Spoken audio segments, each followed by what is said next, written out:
আসসালামু আলাইকুম। আমি নার্গিস জাহান। আজকে সূরা মারিয়ামের 1 থেকে 15 নম্বর আয়াত অনুবাদ করব। আপনারা বাসায় তেলাওয়াতগুলো দেখে নেবেন, শাব্দিক অর্থগুলোও দেখে নেবেন। আউযু বিল্লাহি মিনাশ শাইতানির রাজিম। অভিশপ্ত শয়তানের ধোঁকা হতে আল্লাহর কাছে পানা চাই। পরম করুণাময় আল্লাহর নামে শুরু করছি। কাফ, এখানে 4 টান। কাফ হা ইয়া আইন সদ। এটা তোমার প্রতিপালকের অনুগ্রহের বিবরণ তার দাস জাকারিয়া আলাইহিস সালামের প্রতি, যখন সে তার প্রতিপালককে নিভৃতে রেখেছিল, নির্জনে ডেকেছিল। সে বলেছিল, হে আমার প্রতিপালক, আমার অস্থি দুর্বল হয়ে গেছে, আমার মস্তক শুভ্রোজ্জ্বল সাদা হয়ে গেছে। হে আমার প্রতিপালক, আপনাকে ডেকে কখনোই ব্যর্থ হইনি। আমি আশঙ্কা করছি আমার পর আমার স্বগোত্ররা দিনকে ধ্বংস করে দেবে। আমার স্ত্রী বন্ধ্যা, সুতরাং আপনার নিকট হতে আমাকে দান করুন উত্তরাধিকারী। সে আমার উত্তরাধিকারিত্ব করবে এবং উত্তরাধিকারিত্ব করবে ইয়াকুব আলাইহিস সালামের বংশের। হে আমার প্রতিপালক, তাকে একজন পছন্দনীয় গোলাম বানিয়ে দিন।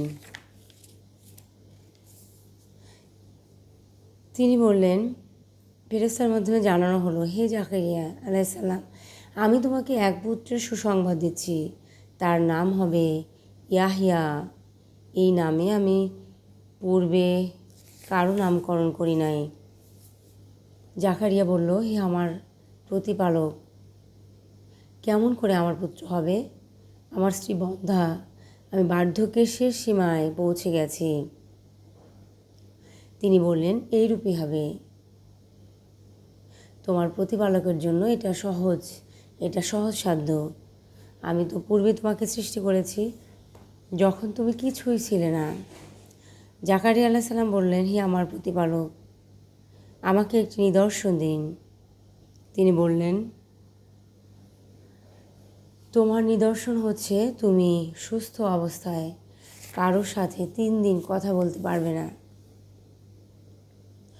অতঃপর সে কক্ষ হতে বের হলো, তার সম্প্রদায়ের কাছে আসলো, ইশারা ইঙ্গিতে তাদেরকে সকাল সন্ধ্যায় আল্লাহর পবিত্রতা ও মহিমা ঘোষণা করতে বলল। আমি বললাম, হে ইয়াহইয়া আলাইহিস সালাম, এই কিতাব দৃঢ়তার সাথে গ্রহণ করো। আমি তাকে শৈশবেই দান করেছিলাম জ্ঞান। অর্থাৎ আল্লাহ সুবহানাহু ওয়া তাআলা এখানে বলছে যে এই কিতাব দৃঢ়তার সাথে গ্রহণ করো। আমি তাকে শৈশবেই দান করেছিলাম জ্ঞান। আমার নিকট হতে তাকে দিয়েছিলাম হৃদয়ের কোমলতা, পবিত্রতা। সে ছিল সাবধানী, পিতামাতার অনুগত, সে উদ্ধত, অবাধ্য ছিল না। তার প্রতি ছিল শান্তি যেদিন সে জন্ম লাভ করবে, শান্তি থাকবে যেদিন সে মৃত্যুবরণ করবে, ও সেই দিনও শান্তি থাকবে যে জীবিত অবস্থায় পুনরুজ্জীবিত হবে। অর্থাৎ আল্লাহ সুবহানাহু ওয়া তাআলা তাকে সালাম জানাবে যখন সে জন্মগ্রহণ করে, যখন সে মৃত্যুবরণ করবে এবং যখন সে আবার জীবিত অবস্থায় পুনরুজ্জীবিত হবে। এই জাকারিয়া আলাইহিস সালাম এইখানে সুন্দর একটা দোয়া শিখিয়ে দিয়েছেন। মুসনাদে আব্দির রাজ্জাকে রয়েছে যে রাসূলুল্লাহ সাল্লাল্লাহু আলাইহি সাল্লাম বলেছেন, আল্লাহ তাআলা হযরত জাকারিয়া আলাইহিস সালামের উপর দয়া করুন। তার মালের ওয়ারিস কি প্রয়োজন ছিল? আল্লাহ লূত আলাইহিস সালামের উপর রহম করুন। তিনি সুদৃঢ় দুর্গের আকাঙ্ক্ষা করেছিলেন। তাফসির ইবনে জারিরে রয়েছে যে নবী সাল্লাল্লাহু আলাইহি সাল্লাম বলেছেন, আল্লাহ তাআলা আমার ভাই জাকারিয়া আলাইহিস সালাম এর উপর রহম করুন। তিনি প্রার্থনা করেছিলেন, হে আমার প্রতিপালক, আমাকে আপনার নিকট হতে একজন ওয়ালি দান করুন, যে আমার হবে এবং আমার অর্থাৎ ইয়াকুবের বংশধরের ওয়ারিস হবে। তিনি আরও বলেন, হে আল্লাহ, তাকে পছন্দনীয় গোলাম বানিয়ে দিন।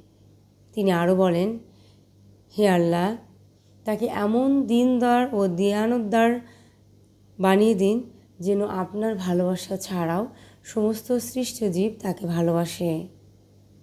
সবাই যেন তার ধর্ম ও চরিত্রকে পছন্দনীয় ও প্রেম প্রীতির দৃষ্টিতে দেখে।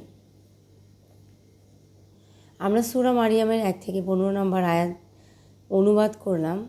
আমরা চাইব যে এই সূরার শব্দ অর্থগুলো জেনে নেওয়া এবং মুখস্থ করা। আমরা বাসায় এটা ট্রাই করব। আসসালামু আলাইকুম রহমতুল্লাহি ওয়া বারাকাতুহু।